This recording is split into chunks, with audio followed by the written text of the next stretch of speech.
여러분, 질서와 원칙하면 누가 떠오르시나요? 아마 많은 분들이 공자를 생각하실 텐데요.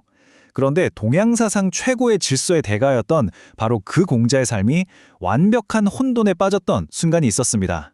세상을 바로잡기 위해 모든 걸 바쳤는데 세상은 오히려 그를 거부하고 가장 믿었던 사람들마저 등을 돌렸죠. 오늘은 바로 그 절망의 구렁텅이에서 시작된 한 현자의 놀랍고도 위대한 변화에 대한 이야기입니다. 이 질문 정말 절박하게 들리지 않나요? 평생의 노력이 물거품이 되고 모든 관계가 끊어지는 고통 속에서 공자가 은자 자상호를 찾아가 던진 질문입니다. 이건 그냥 신세한탄이 아니었어요. 자신의 삶 전체에 대한 근본적인 의문이었죠. 자, 이야기의 시작점은 바로 여기입니다. 위대한 지성이 그야말로 바닥을 치고 평생을 바쳐 쌓아올린 자신의 신념 전부를 의심하게 되는 순간, 공자는 자상호 앞에서 자신이 겪었던 시련들을 하나하나 읊기 시작합니다. 한번 들어보세요. 이게 공자가 겪었던 일들입니다. 태어난 고향에서 2번이나 쫓겨났고요. 송나라에서는 암살당할 뻔했고 위나라에서는 아예 역사에서 지워질 뻔했습니다. 심지어 진나라와 채나라 사이에서는 포위당해서 며칠을 굶주리기까지 했죠. 자신이 이상적으로 만들려 했던 바로 그 세상으로부터 철저하게 거부당한 정말 뼈아픈 시간들이었습니다. 이게 정말 아이러니한 지점이죠. 그쵸? 공자는 누구보다 올바른 길을 걷고 있다고, 최고의 덕을 실천하고 있다고 믿었어요. 모든 규칙과 예법을 철저히 따랐으니까요. 그런데 그 결과는 뭐였죠? 완전한 고립이었습니다. 도대체 왜 올바르게 살려고 발버둥 칠수록 더 외로워지는 걸까요? 공자의 이 고통스러운 질문에 현자 자상호는 아주 흥미로운 반응을 보입니다. 그건 이래서 그런 겁니다 하고 직접적인 조언을 해주지 않아요. 대신에 인간관계의 본질을 완전히 다른 각도에서 보게 만드는 조금은 이상하고도 아주 강력한 이야기 하나를 들려주죠. 자, 여러분이 한번 상상해보세요. 전쟁이 나서 피난을 가고 있습니다. 한 손에는 천금의 가치를 지닌 아주 비싼 보석이 들려있고, 다른 한 손으로는 갓난아기를 안고 있어요. 둘 다 너무 무거운 짐입니다. 여러분이라면 무엇을 버리고 무엇을 구하시겠어요? 임회라는 사람은요, 망설임도 없이 보석을 버리고 아기를 업고 달아났다고 합니다. 왜 그랬을까요? 임해라는 사람의 논리가 정말 기가 막힙니다. 보석과의 관계는 이익으로 맺어진 관계라는 거예요. 내가 이걸 가지면 이득이 되니까. 하지만 애기와의 관계는 하늘이 맺어준 관계, 즉 어떤 계산도 없는 자연스러운 본성이라는 거죠. 이익으로 만난 사이는 위기가 닥치면 서로를 버리지만 하늘이 맺어준 사이는 어려울수록 서로를 더 굳건히 지켜준다는 겁니다. 자, 상호는 여기서 멈추지 않고 이 원리를 우리 일상에 더 가깝게 끌어옵니다. 인간관계에 직접 적용하기 위해서 또 다른 비유를 드는데요. 바로 우리 주변에서 흔히 볼 수 있는 물과 술의 비유입니다. 소인의 사귐은 달술처럼 달콤하다고 해요. 처음엔 정말 좋죠. 달콤하고 짜릿하니까요. 그런데 이상하게도 그 달콤함 때문에 결국 관계가 끊어진다는 겁니다. 반면에 군자의 사귐은 물처럼 밍밍하고 담백하대요. 처음엔 별맛이 없죠. 하지만 그 담백함 덕분에 질리지 않고 오히려 시간이 갈수록 더 깊고 오래가는 친밀함으로 이어진다는 겁니다. 위기의 순간 어떤 관계가 서로를 구해줄지는 너무나 명확하죠. 바로 이 대목에서 공자는 머리를 한 대 맞은 듯한 충격을 받습니다. 아차 싶었던 거죠. 자신이 평생 추구해온 그 모든 학문과 예법, 규칙들이 어쩌면 사람들을 달콤한 술처럼 피상적인 관계로 묶어두려 했던 건 아닐까.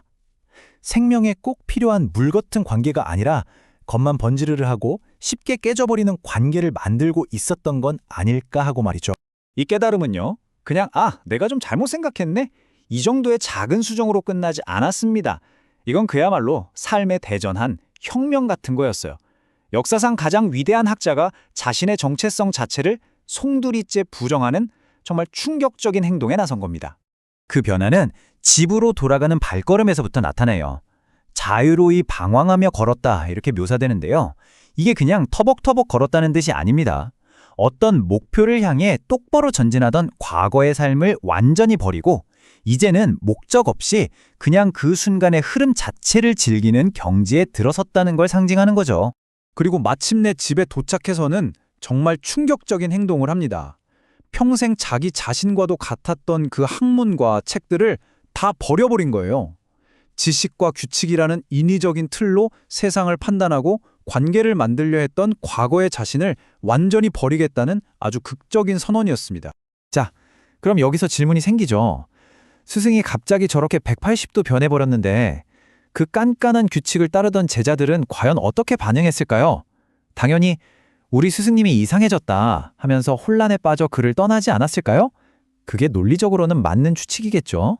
그런데 정말 놀랍게도 결과는 정반대였습니다. 제자들은 더 이상 스승 앞에서 격식을 차려서 깍듯하게 인사하지 않았어요. 하지만 역설적이게도 스승을 향한 마음속 존경과 사랑은 이전보다 훨씬 더 깊어졌다고 합니다. 인위적인 껍데기가 사라진 자리에 진짜 자연스러운 관계, 진정한 마음이 피어난 거죠. 이런 믿기 힘든 변화, 이게 그냥 감정적인 해프닝으로 끝난 게 아닙니다. 여기에는 아주 깊은 철학적인 원리가 숨어 있어요. 자상호가 나중에 들려준 순임금의 가르침 속에 이 새로운 삶의 방식에 대한 구체적인 지침이 담겨 있습니다. 핵심은 연과 솔, 딱 이 두 글자입니다. 먼저 연은 말이죠. 외부 세계를 대하는 태도예요. 흐르는 강물에 몸을 맡기는 것처럼 세상의 흐름을 억지로 거스르거나 내 뜻대로 바꾸려고 싸우지 않는 거죠. 그리고 솔은 내 마음을 대하는 태도입니다. 내 안에서 일어나는 감정을 억누르거나 없는 척 꾸미지 않고 그냥 있는 그대로의 솔직한 마음을 따르는 거예요. 자, 보세요. 이 두 가지만 지키면 어떻게 되는지. 연으로 세상과 싸우지 않으니 밖에서 에너지가 소모될 일이 없고요. 솔로 내 자신과 싸우지 않으니 안에서 에너지가 낭비될 일이 없죠. 그럼 어떻게 될까요? 더 이상 다른 사람에게 잘 보이려고 인정받으려고 연기할 필요가 없어지는 겁니다. 결국 명예나 돈 같은 외부의 것들에 의존하지 않는 진정한 독립, 진정한 자유에 이르게 되는 거죠. 결국 이 모든 이야기의 핵심은 바로 이겁니다. 우리가 생각하는 자유는 보통 원하는 걸 다 갖는 것이잖아요. 그런데 진짜 자유는 그게 아니라는 거예요. 오히려 외부 세계의 평가나 인정, 물질적인 것들로부터 더 이상 아무것도 필요하지 않게 되는 상태, 바로 그것이 절대적인 자유의 시작이라는 거죠.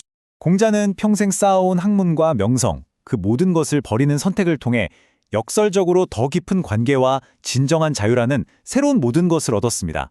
자, 이 이야기가 오늘을 사는 우리에게 던지는 질문은 뭘까요? 여러분이 지금 놓지 못하고 필사적으로 꽉 쥐고 있는 것들, 만약 그것들을 과감히 내려놓을 용기가 있다면 과연 무엇을 얻게 될까요? 한 번쯤 깊이 생각해 보시면 좋겠습니다.